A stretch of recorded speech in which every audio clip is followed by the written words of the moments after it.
morning, everyone. This is Mortgage Pros 411. I'm Audrey Boissonou with my co-host Kevin Casey, and we are joined today by Joe Weber, who is an expert in insurance. Does anyone have any insurance issues right now? No, not at no all. questions about anything. Everything's fine. Getting a policy, easy peasy, no problem. Okay, great. Well, for the rest of us, Joe's here to enlighten us. But before we get to that, we are inviting you to look at our YouTube channel, Mortgage Pros 411, where Megan Anderson was on 2 weeks ago with MBS Highway, and she did an amazing AI presentation. Like literally, you can stop it, you can slow it down, you can walk through it. And the person, Jason Bellevue, who is in charge of our YouTube channel and who so kindly takes care of that for us, he used that presentation and the information that he got there to figure out how to do a title and to do a transcript. And he used a lot of the things that he learned in that presentation that Megan did to help with what he does for us and what he's doing in his business. So highly recommend that you check it out. And we would love it if you would subscribe, because we were told that it can take a year to get to 100 people subscribed, and we're at almost 200 people, and we're not at a year yet as for having our YouTube channel. So if you could shove us over the top, that'd be great. Keep it going. What do you think, Kevin? That'd be fun. Yeah, we were just shy of 200 last night. So yep, that'd be awesome. And can't be under 200. And last week we had Chuck Iverson with us, and Chuck Iverson he's such a wonderful soul and such a great presence in the mortgage industry. He was talking about affordable housing and affordability, but he also just has some real important things that are uplifting and can kind of help us through this period of time that is just like, oy vey, it's been rough, right? So yep. Make sure you check those out on YouTube and NMLS. Let's go take some NMLS. Yes. So we have one coming up in Sausalito on October 9th. There's been no flyers yet because the not the CFP. Who's the regulator of the NMLS? We don't believe in flyers anymore. That's it. No more flyers. The mortgage commission or whatever, now they require that when you register, you have to pay the training company directly. So we used to, as camp members, pay to camp, and then camp would send the training company the money that they collected. But now we have to pay the training company directly. So we're trying to set up all that fun little stuff behind the background. So that's what's delaying the flyers from going out. Well, that's good. At least it was something really important. So with that, Sausalito Yacht Club is the most gorgeous place to take NMLS ever. So I highly recommend that you join us. So please do. And then I'm told I'm teaching a class in Fresno on October 11th. So there are some options for live NMLS coming up. Join us. There are a few things on the agenda this week. On Friday, we're going to get PCE. That's an inflation number. Personal consumption expenditure, always a market mover.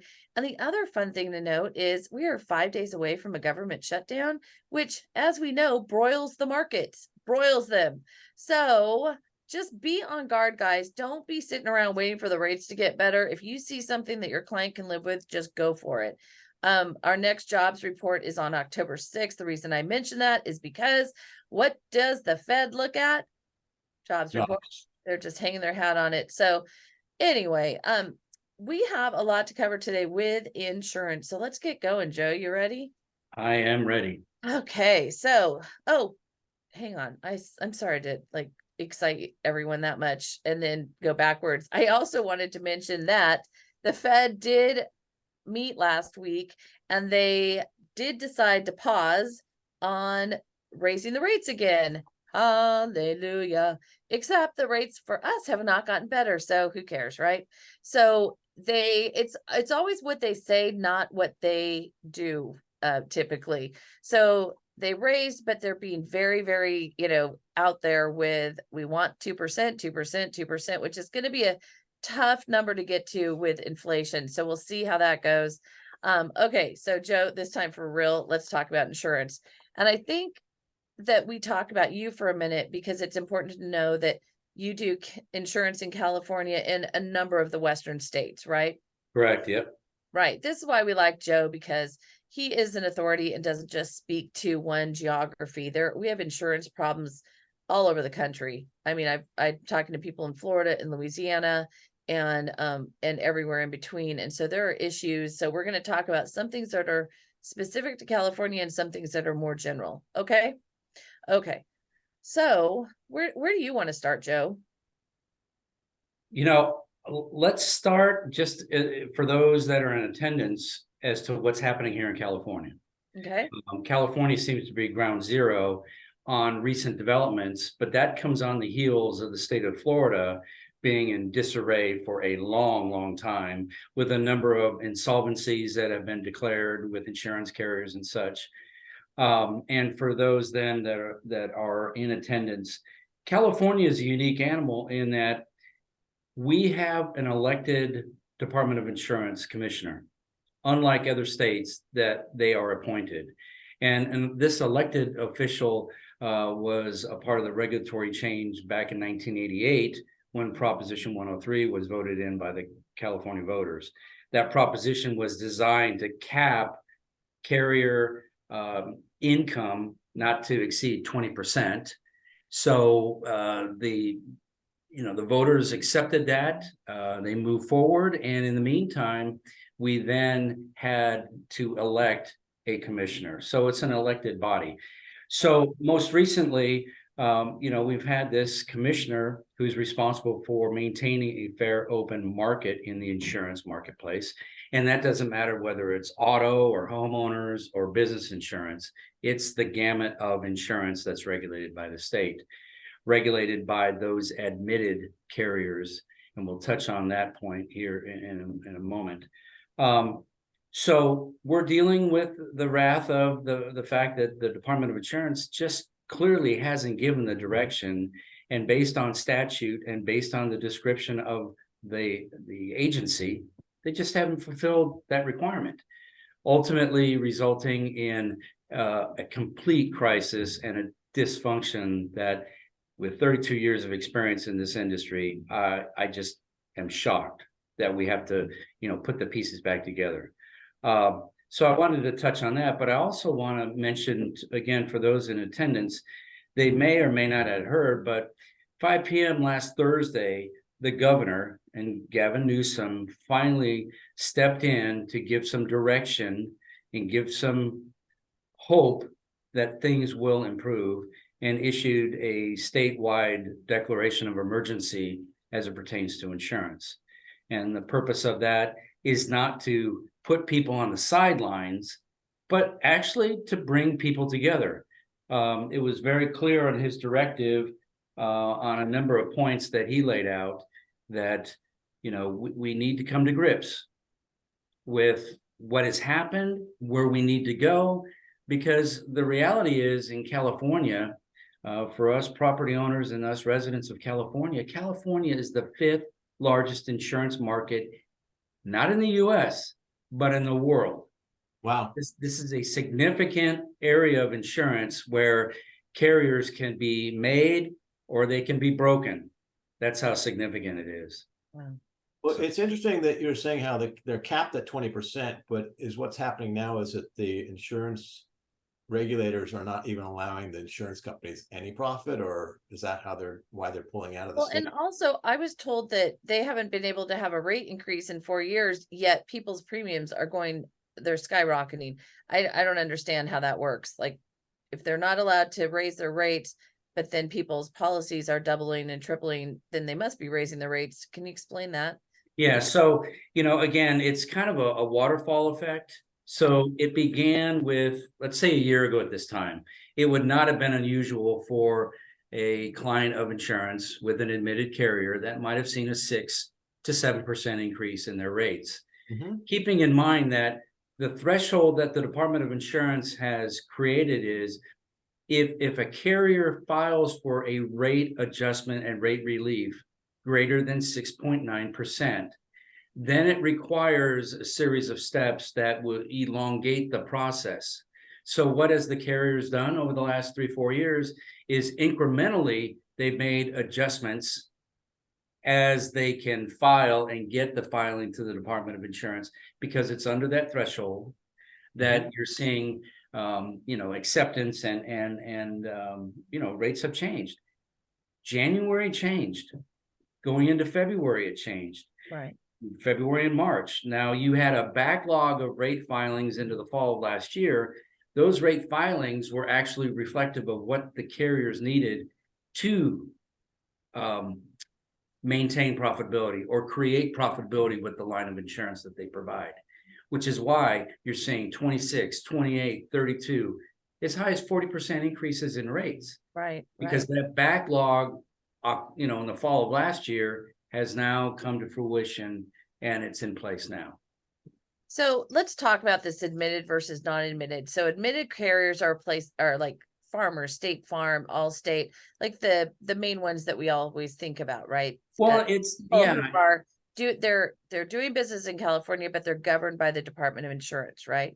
correct. The admitted carriers, and it's a wide breadth of companies, hundreds of them, if not thousands, that are, they maintain and operate under the regulations set by the Department of Insurance.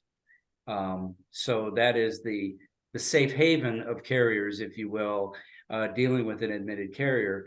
But the admitted carrier is also that same carrier that has created the instability, because those same carriers have taken the step to pause production, eliminate or not authorize their agents to issue coverage, whether it be for businesses or homes. In some cases, even auto insurance is being very restrictive with a time element. That's the response and what's happened to admitted carriers. The non-admitted carriers have backfilled the opportunity over the last 5 to 7 years, where the admitted carriers like ACE, like Chubb, like Pure in Cincinnati, these are high net worth carriers that have taken the step back. But it's also backfilling the Travelers and the Nationwides and Liberty Mutuals, and the list goes on, for independent brokers. And then your admitted, your carriers and your brokers that are captive, State Farm, Farmers, Allstate, and alike. Those particular insurance professionals can only represent in-house what that carrier provides in the marketplace. But to answer the question about the non-admitted, yes, they have filled the gap, but they're also the carrier that has a lot more flexibility, and rate typically is more expensive with a non-admitted carrier, but they're actually able to insure the risk where 80-90% of the market says we don't want any piece of that risk. Well, it sounds like I was given the example because they're not, the Department of Insurance doesn't rule over them the same way that they do on admitted carriers. That when, like a couple of years ago, when we had a whole bunch of wildfires and the typical policy allowed for 12 months loss of use of your home, and the insurance commissioner was like, wait, there's no way everyone's getting done in 12 months. We're now going to mandate that everybody has 24 months of loss of use. And so they can't do that to the non-admitted carriers. They can only do that to the admitted carriers. And so like some of these admitted carriers have taken bigger losses and they're having a harder time. And so these non-admitted guys who are they don't have the same saturation in California, they're coming in and they're like, all right, we can get a little piece of this. We're going to experiment a little bit and we're going to pick up some of the slack. And thank God, right? Otherwise we'd really be toast, wouldn't we? Well, we certainly would be, because there's going to be a lot of homeowner purchase and risks that go uninsured as a result of that, if the FAIR plan does not become the option, which I think if we can step into the FAIR plan. Yeah, let's do that. And also just start by saying the FAIR plan is financed through these big carriers, like they're paying for it, right? Isn't that, tell me how it works exactly, like how's it funded, so we understand like how they can run out of money pretty easily. So the FAIR plan is funded by the carriers that are admitted in the market. So if they're writing that particular line of insurance, which is in this case, homeowners insurance, every year they determine the market share for that carrier. And whatever that percent of the market is, they have a contribution that they make to the California Fair Plan. It is a financial commitment to that carrier of last resort to create the solvency. Now, in the meantime, the Fair Plan has its own rating structure and how they determine their premiums for the risk. Mhm. However, because of the I wouldn't describe it as overuse, it clearly was the safety valve in the market that at one time, it was 2 years ago, there were limitations in the Fair Plan for personal lines property insurance. And that limitation did not allow for enough coverage for the dwelling, coverage A for the dwelling. So then Ricardo Lara and the Department of Insurance then, at the stroke of a pen, said, you know what, Fair Plan, we're going to increase your insurability threshold to $3 million. Now, keep in mind, on the back end of that explanation of how the carriers make the contribution, Right. I'm not sure that that calculation has filtered through and was vetted properly to create enough capital coming into the Fair Plan now that the threshold is so darn high. That was not how it was legislated, right? It was there again, as many of my fellow professionals understand, it was the carrier of last resort. Right. Now, the last 2 years, because of admitted carriers' behaviors and actions, many of them have been authorized, and many of them have increased their rates for dwelling coverage to the point where admitted carriers are outpacing the Fair Plan in terms of cost of coverage. So unfortunately, there are those with a lack of understanding of what the Fair Plan is about that will advise their client to move you from an admitted carrier to a Fair Plan policy to save money. Right. But contractually, the insuring agreement between these two different contracts of insurance are woefully different, and the Fair Plan policy is not as broad as an admitted carrier's insuring agreement for property coverage. Well, and the concern is if there was a major disaster and the Fair Plan had to pay out a lot of money, would it have enough? You're right. And that same sentiment was delivered to the Independent Brokers and Agents of Sacramento meeting just 2 weeks ago, where the director of the Fair Plan acknowledged that they've done a good job to backfill, but one catastrophic fire loss and the Fair Plan is out. It's overcapitalized, and I might add that those that operate the Fair Plan knew that even when Ricardo Lara, by the stroke of the pen, increased those values to $3 million. The warning bells were going off even back then. So what is someone when you have an elected official who needs to curry public favor to keep being reelected, right? I'm sure he meant well, but if you don't have the knowledge and the either the willingness or the access to the information, the willingness to digest the information, to make sure that idea, which would appeal to the masses, of course, we all want coverage up to 3 million, right? That's great. Can you afford it? Is it going to work in the long run? Is it, you know what I mean? So that's where it's just a tough situation. Kevin, and with the Fair Plan, you're getting a lot of people that are mixing and matching. So they'll take the Fair Plan for, cover the house in case of a fire, but for a burglary or slip and fall, then I have another coverage.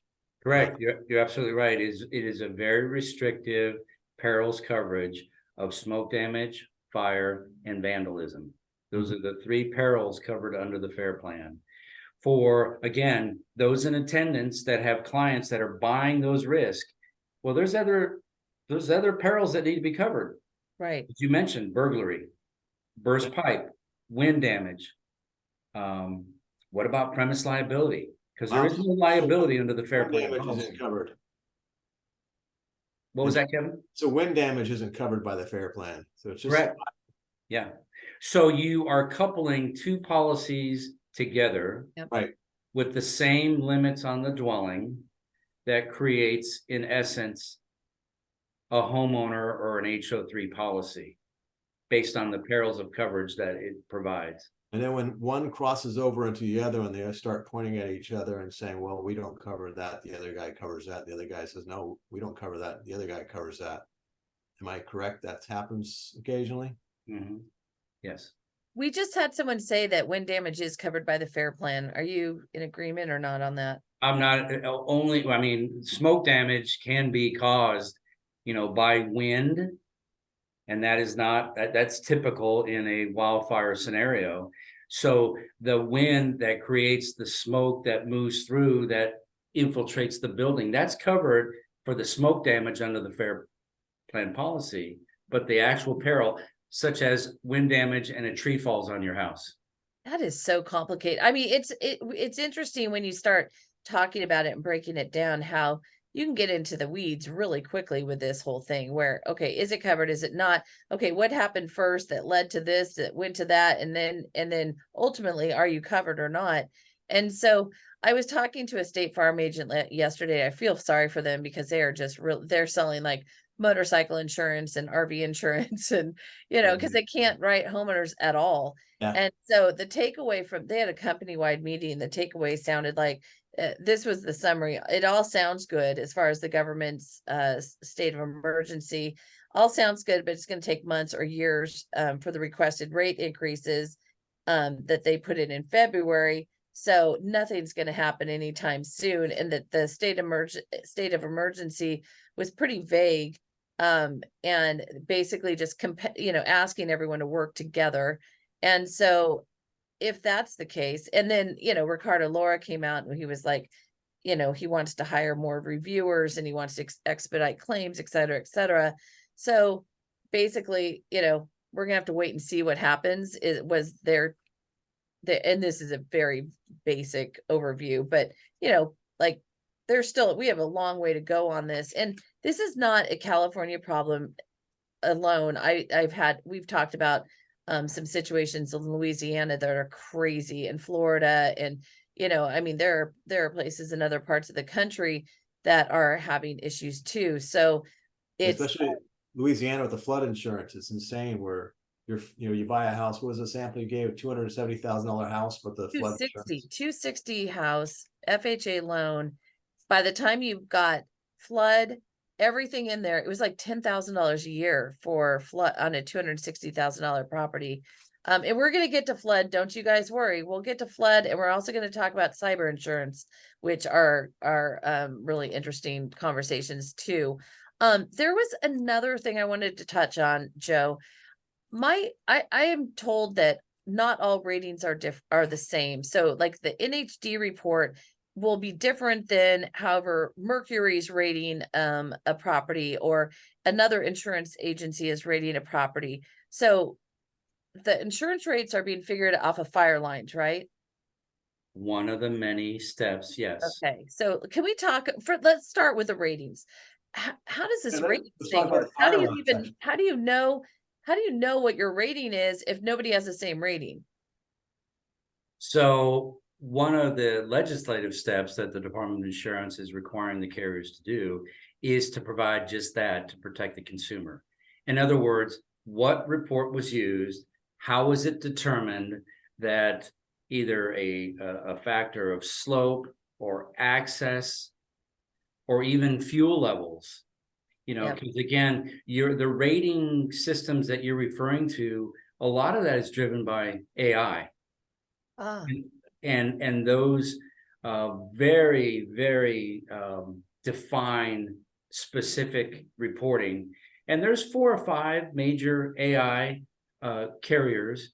And the good news is the Department of Insurance, they're hearing a lot of that information. And I might add that a part of the state of emergency that Governor Newsome implemented, there's a layer that AI component must be incorporated and used for the FAIR plan modeling and rate establishment.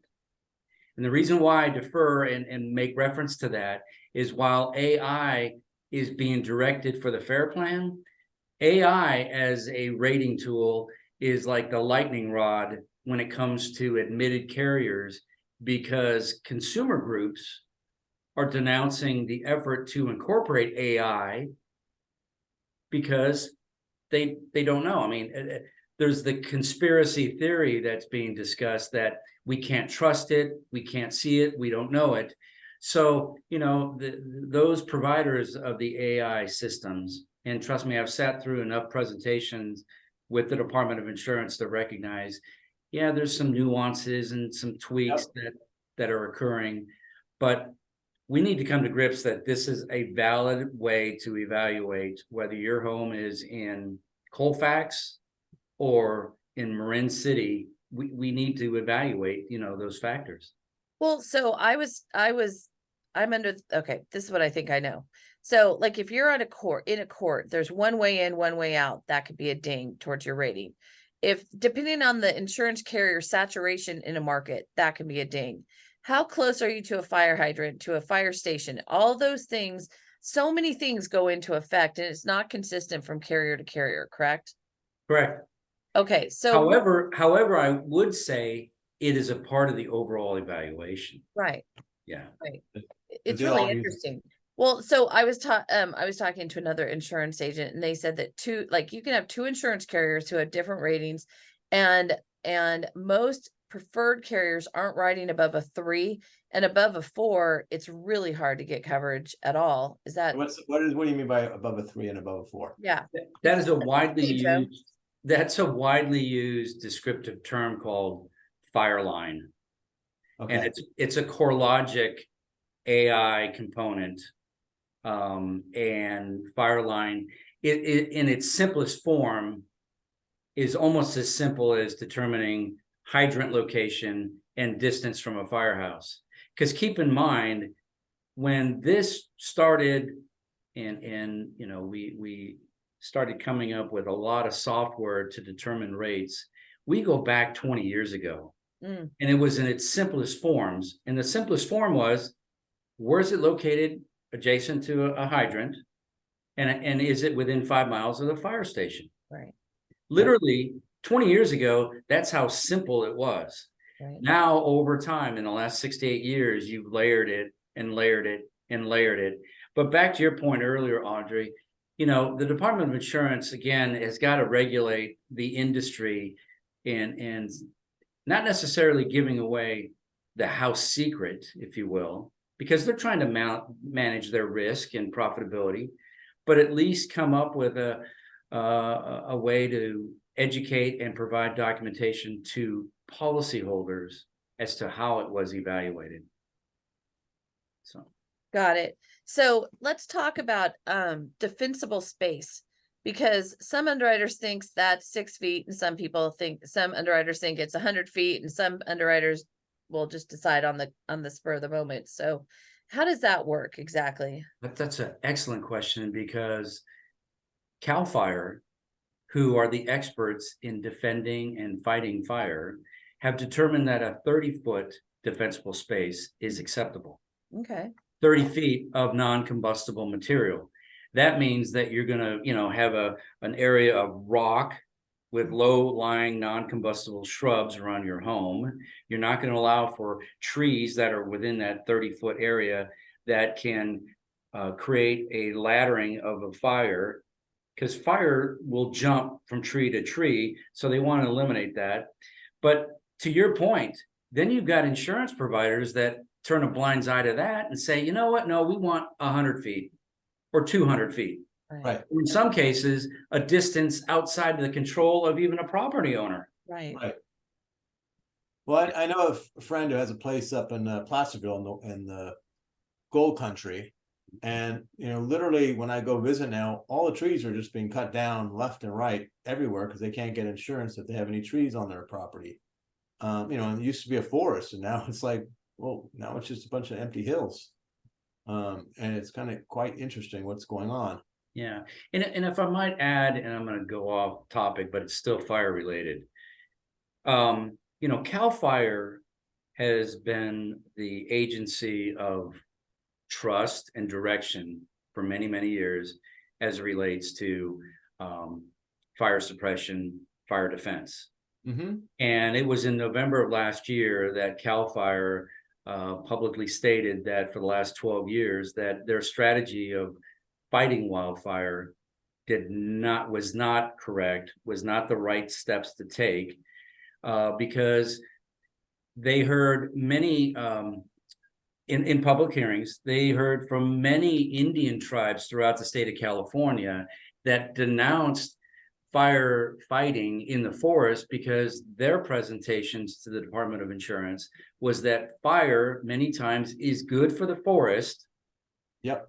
And you know, the forest naturally, it may take 6 to 8 years. It may take 3 to 5 years for the watershed to clean up and such after a fire, but it is a natural response.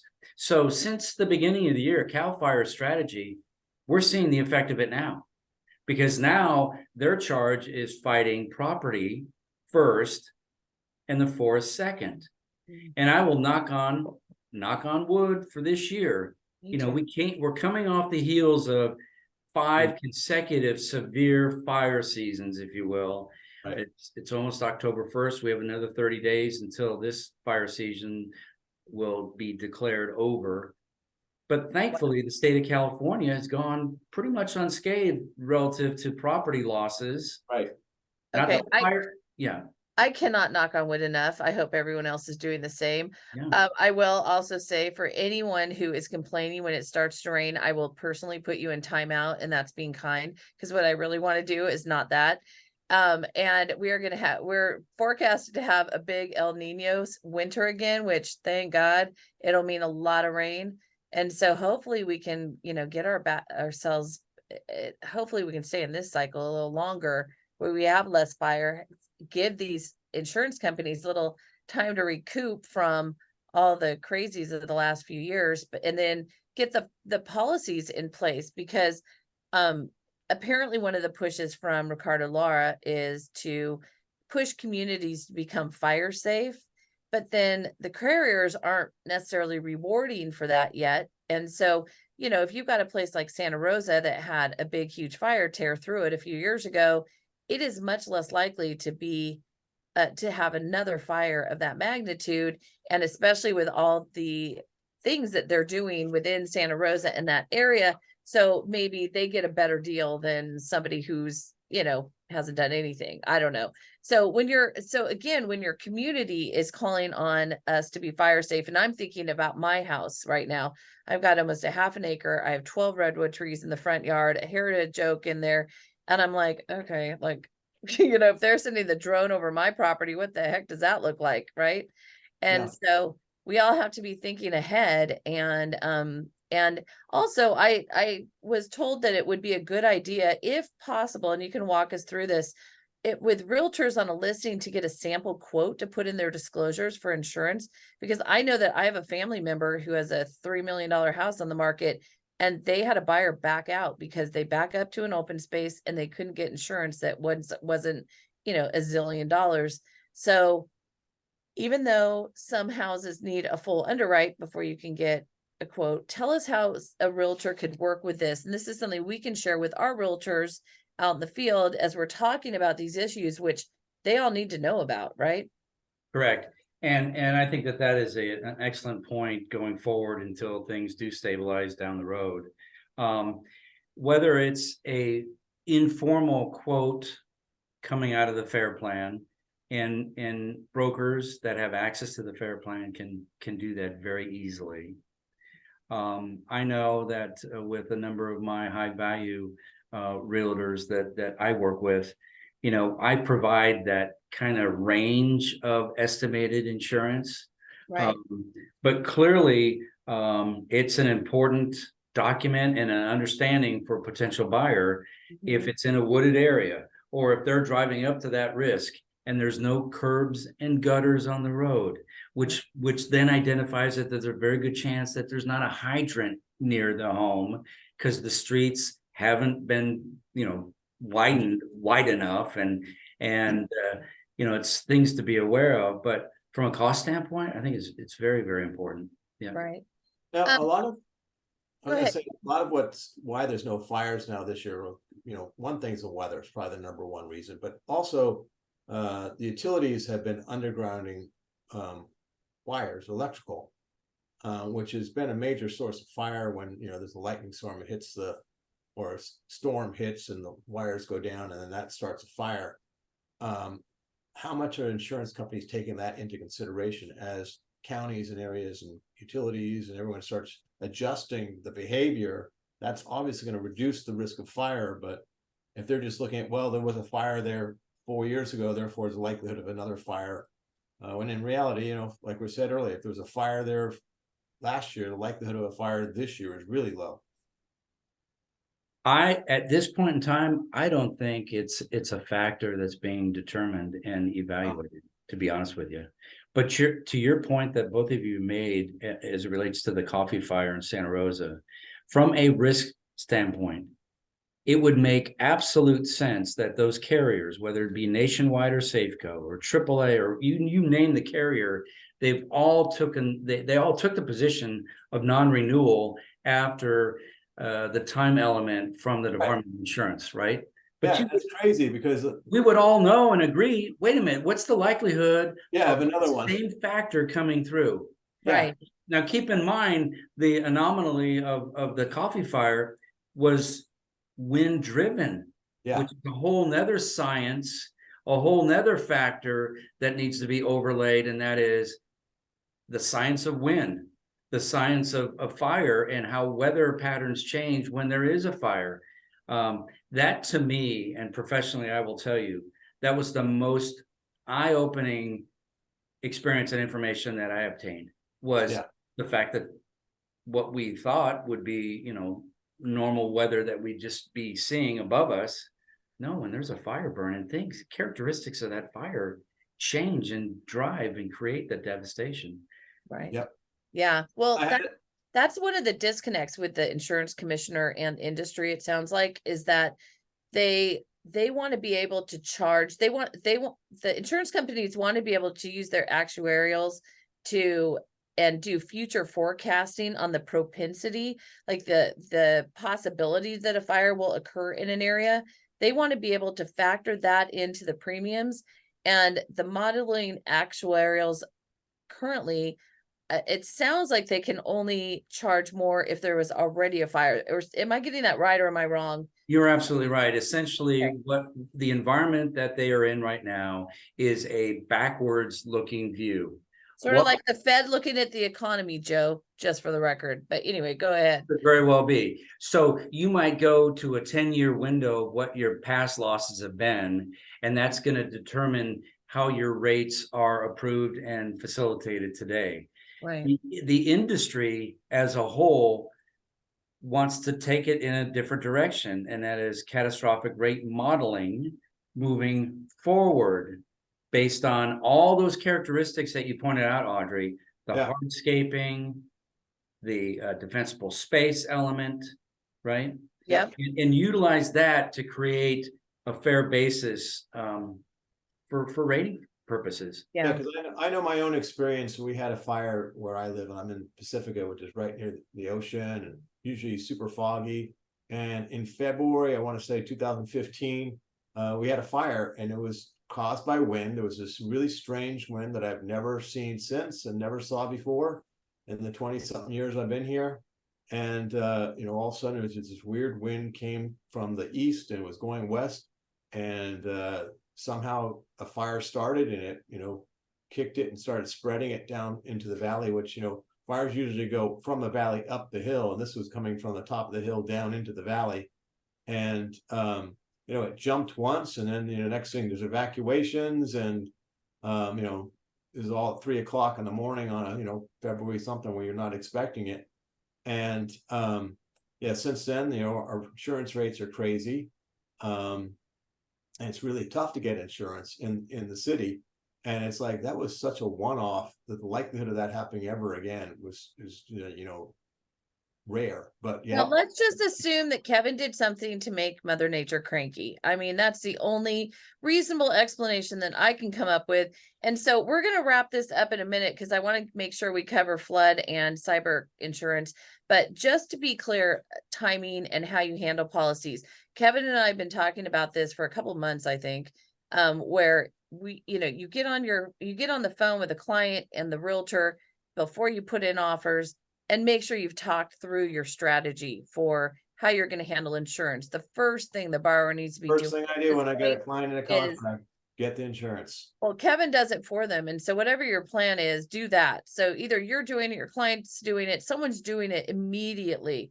But then also, it's not just like, you don't just call and have your plan immediately, right, Joe? Like there are times where you can get an estimate, but to get actual insurance in place, sometimes you have to provide photos.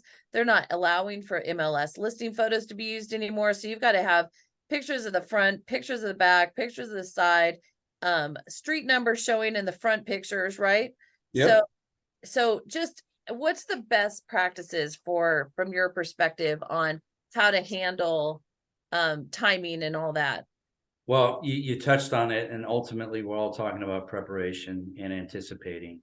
Yeah. There are, real estate disclosure documents specific to hazard mapping that's provided. I see many copies of that.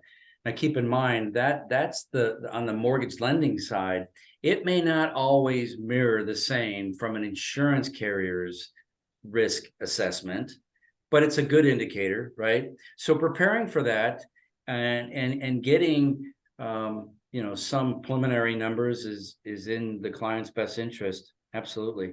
But I do want to point out, and this just happened to me yesterday morning.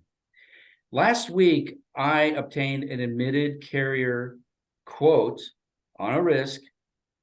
I went to issue the coverage yesterday morning at 7:45, and the carrier overnight at midnight on Sunday put a suspension in place. Wow. And so that pause hit me. So, it creates a very stressful environment. I know for your clients and for, your audience, and trust me, for us professionals, it's creating the same thing. Right. Because what we quote today, it might be, something to issue 3 to 4 weeks down the road. That's not a guarantee.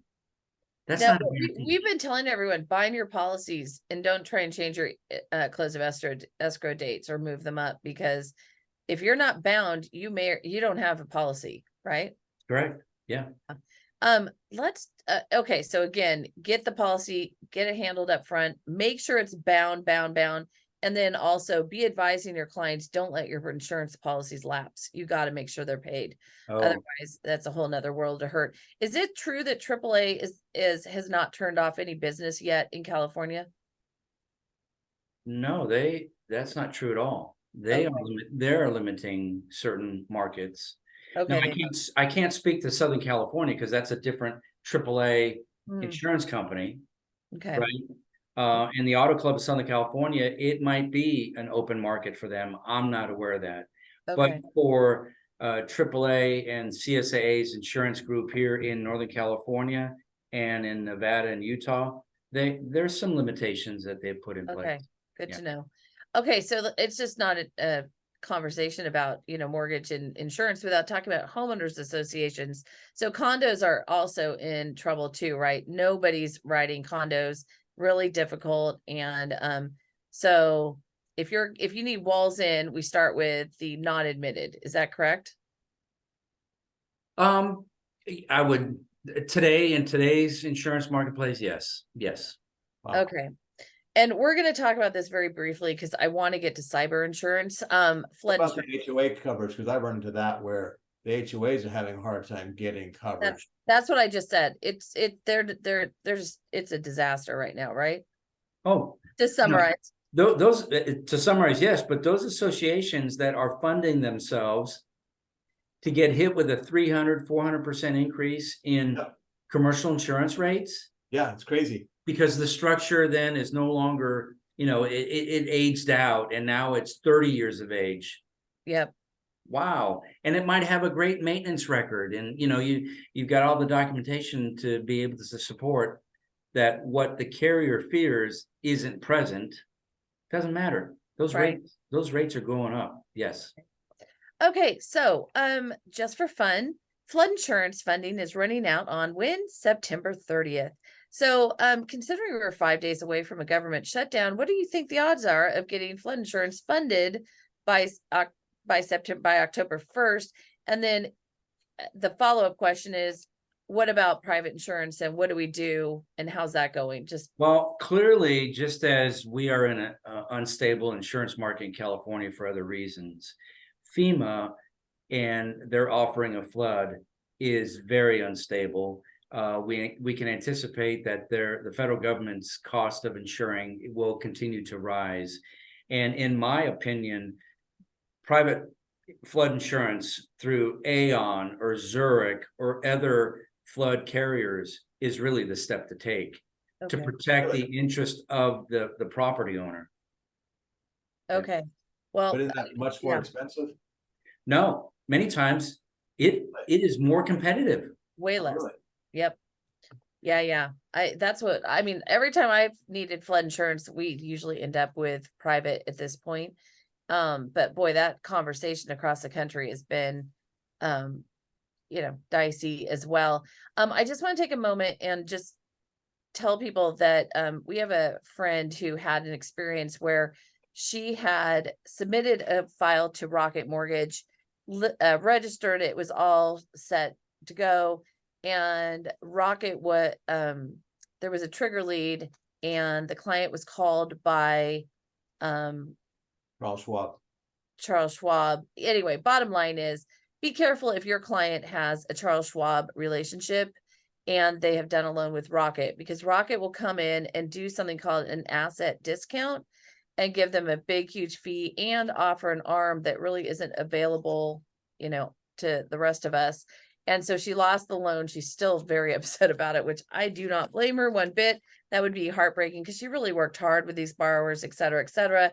And then they didn't honor that relationship and they just swooped in and took that client. So anyway, that is just a side note I wanted to share last week and I didn't have time. So Something we did not talk about, that was farmers and how they cut off. They only do so much insurance each yeah, well, month. we've talked about that for the last few weeks, or numerous times over the last couple of months, where 7,000 policies a month, usually done by the first week of the month. Yeah. And then you're toast, right? But it's cycling, because what's happening now is people are saying, okay, well, I'm going to get my farmers for next month, and they're scheduling it for next month, and then they come in. So it's going to be soon. They'll fill out by the third, fourth day of the month, and soon the first day of the month it'll all be done. Right. Then we'll be writing contract. The realtors who want 20-day closes, it will be because of insurance we can't close, right? Yeah. Okay, so let's talk about cyber insurance, because we know that cybersecurity is a humongous problem, and Kevin and I have been doing a lot of NMLS training and it's part of the curriculum this year. So we wanted to talk about what cyber insurance is and give us an idea on the cost, et cetera, just so that people have an idea of what it means. Is it something they should consider, et cetera? Because we have a lot of small business owners here. Well, yeah. So I will tell you, based on my almost 4 years of investing a lot of my energy to get next to, and as I tell many of my insurance professionals when it comes to cyber insurance, don't run away from it. You got to understand its importance. The fact of the matter is, it's designed to protect, those businesses that have a website, that have an email, that transact or maintain customer files and customer data. If you're that business and you've invested a lot on the front end of your marketing, in other words, I use this example, a lot of businesses have retooled and created a really great presence online for their business. Mm-hmm. And that's fantastic. But it's the back door that needs to be protected. And the cyber insurance is doing just that. It's protecting all of that effort to retool or create, a business and a purpose But it mitigates for the crime activity that can happen, where files can be corrupted, where malware and ransomware can be implemented, and it's covering that debilitating impact to, on a Monday morning you go in to log into your site, Yep. and you've got no access because you've been hacked. So I think if it's possible to have another session on this, because there's a lot involved in this, but essentially it's protecting your IT infrastructure. Okay, so there's enough to do a whole segment on just that.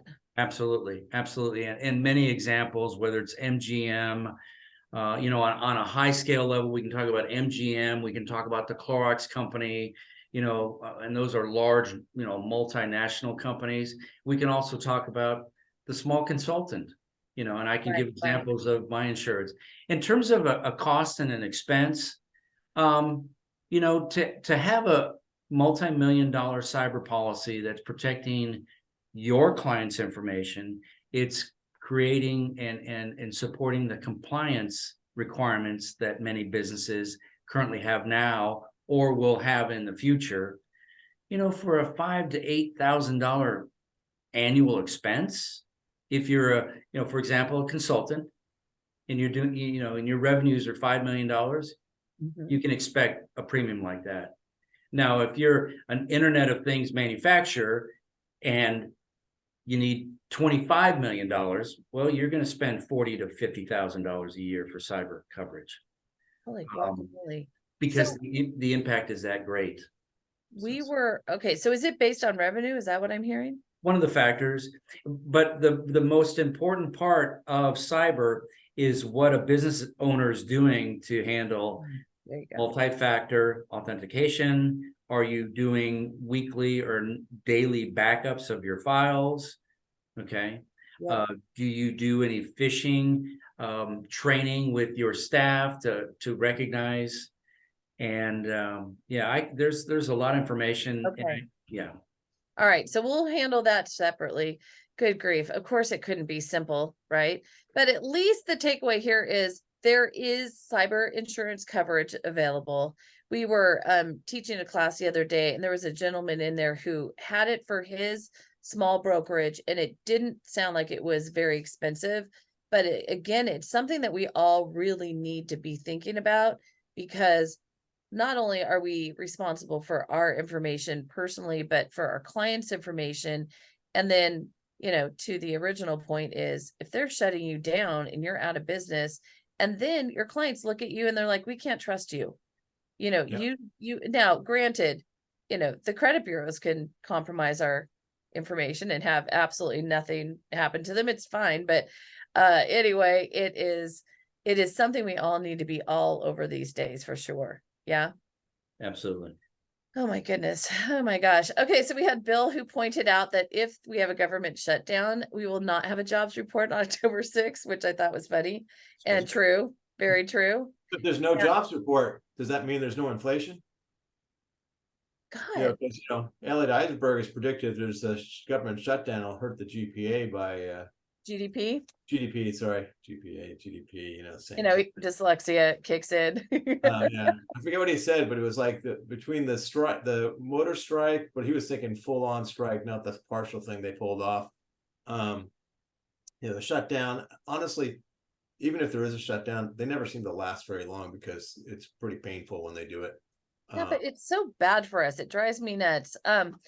Okay, so the appreciation, we got more appreciation news in this morning. It was excellent, not exactly earth-shattering, but we definitely are continuing to see that the prices remain strong.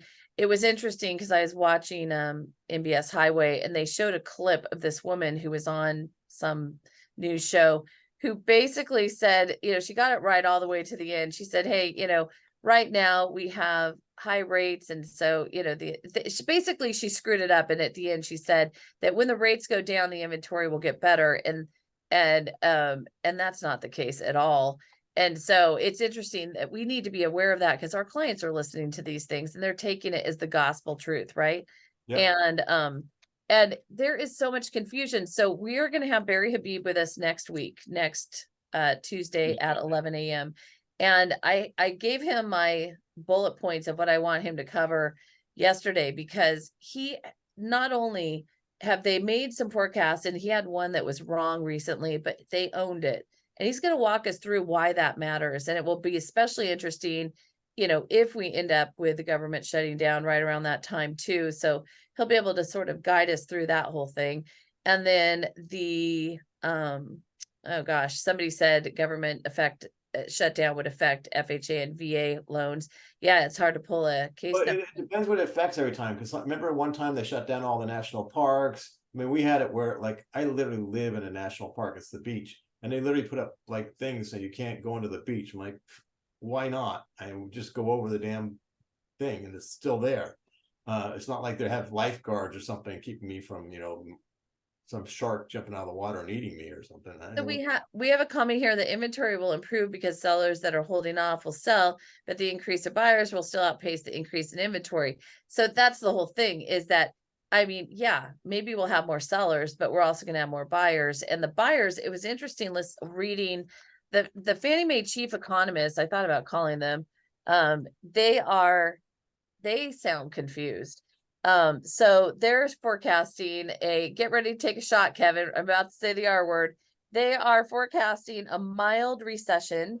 And they're saying that mild recession. Mild recession. Mild means that unemployment won't be as bad as it could be, et cetera, et cetera. And they were also saying that the home purchase sentiment index, it was unchanged in August, and consumer confidence towards housing continued along low-level plateaus set earlier this year. And they pointed out that it's very, very unusual for their home price sentiment to plateau. So usually, you know, there are variances in this, and consumers are feeling like, you know, it's a good time to sell a house. 66% of people said it was a good time to sell a house, compared to only 18% who said it was a good time to buy a house. And so there's some disconnect. They seem like they're all over the place on their numbers. It's just a little wackadoodle. So again, we'll have Barry here next week to spell out a few things. And then please mark your calendars for the week after next. We will have Mark McCardle with the CFPB. Remember, that is we cannot put that on YouTube.